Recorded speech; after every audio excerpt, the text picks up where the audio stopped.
Então, muitas pessoas vêm para esses cursos, assim como vocês vieram, né, provavelmente, e tem esse tipo de pergunta: como é que eu faço? E aí, esse como é que eu faço, é importante a gente separar em dois elementos. Como que eu faço para minha filha ter mais cuidado, para minha filha não derrubar mais o suco, para minha filha não, não... Várias coisas que os filhos fazem que a gente não gosta, né, que eles façam. Como é que a gente faz para que o meu filho, né, aprenda tal coisa?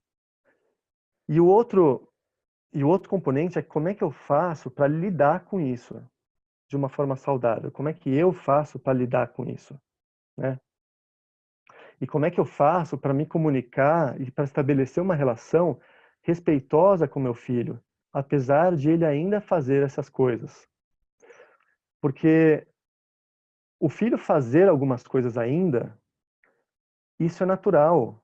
Se a gente tiver uma compreensão de si mesmo, a gente vai ver que nós mesmos, quantas coisas, por exemplo, tem coisas que há anos que eu tento transformar em mim mesmo, que eu sei que eu quero melhorar, que eu sei que tem outras pessoas que têm uma virtude que eu não tenho, e que eu tenho dificuldade com algumas coisas, e que eu quero ser diferente, eu quero melhorar, e eu me esforço, só que eu ainda me vejo em dificuldade para algumas coisas.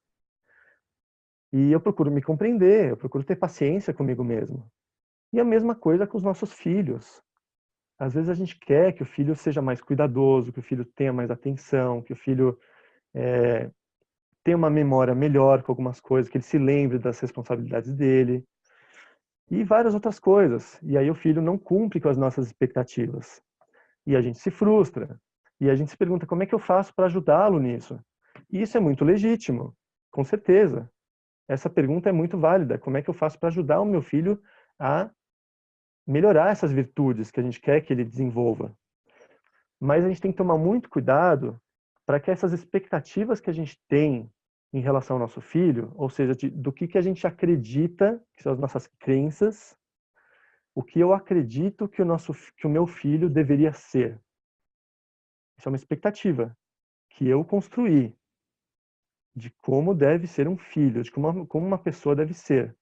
E se o meu filho não é essa pessoa que eu espero que ele seja, e se o meu filho não tem os comportamentos que eu gostaria que ele tivesse, eu me frustro, porque eu tenho uma expectativa em cima dele.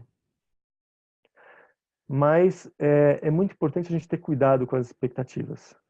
Que às vezes a gente se frustra com o nosso filho, por exemplo, que ele tem comportamentos em público de querer chamar atenção. Crianças pequenas, por exemplo, querem chamar a atenção dos pais em público, no restaurante, no parque, e fazem coisas que são consideradas maus comportamentos, né? E isso deixa a gente com vergonha, deixa a gente frustrado. E isso tem a ver com o nosso ego, algumas vezes. Porque o que as pessoas vão pensar da gente? O que as pessoas vão pensar de mim? Como é que fica a minha reputação? Né? Eu vivo isso, é interessante, eu vivo isso, porque, poxa, eu dou curso de comunicação não violenta, eu tô aqui dando um curso para vocês de como educar filhos, e às vezes acontece do meu filho ter um comportamento que eu não gostaria, em público. E isso eu fico constrangido, porque eu percebo essa dinâmica acontecendo dentro de mim. O que as pessoas vão pensar? Poxa, o Yuri que ensina isso, e o filho se comportando desse jeito, como é que fica? Interessante isso. Mas tem coisa que é necessidade do ego, que tem como raiz uma necessidade de autoestima. Porque quando a gente tem a autoestima bem resolvida, a gente não vai se preocupar tanto que os outros vão pensar da gente.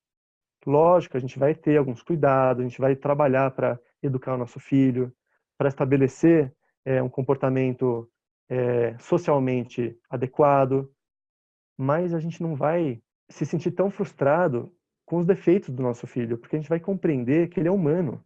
Ele é humano, ele também está aprendendo, assim como nós. Ele também tem o tempo de aprendizado de algumas coisas.